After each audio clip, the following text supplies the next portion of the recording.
and the sort of company culture, I think you can then once again readjust your prospecting accordingly.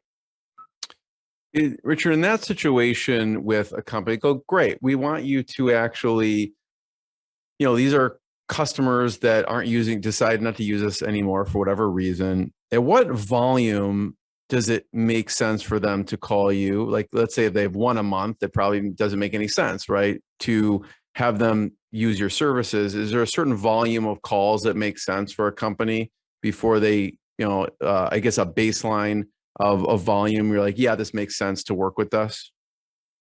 I think as long as they give full-time work for somebody, because I by labor laws, I don't do part-time work here because they won't be able to get their benefits. But if somebody only has enough leads to call for 1 month, and it's an individual working out of their home and it's a startup company, not saying that I have a preferred child, but I was in those shoes back in the day. So I guess I have more empathy and compassion towards the startup company that might even almost be embarrassed that they're not able to give me a 100-seat, 10-year commitment. Well, once again, everybody had to start with their first step. And it's almost like when somebody says, how do I get job experience if somebody doesn't hire me?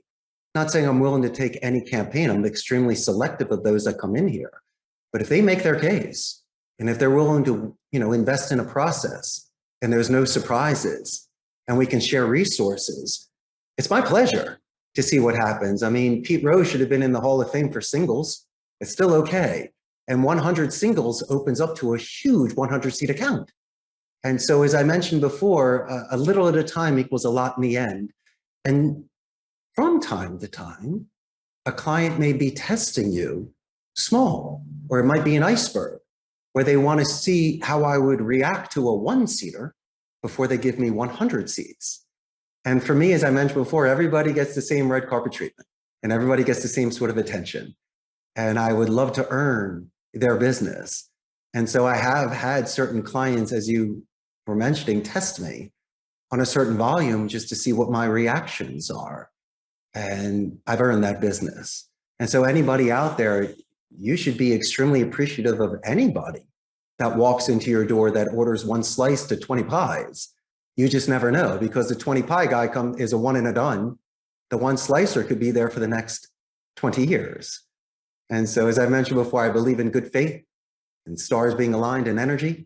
And if somebody has that sort of interest to contact me, it's my obligation to be able to share ideas with them. So on an educated point of view, Jeremy, they can make a decision to move forward with me.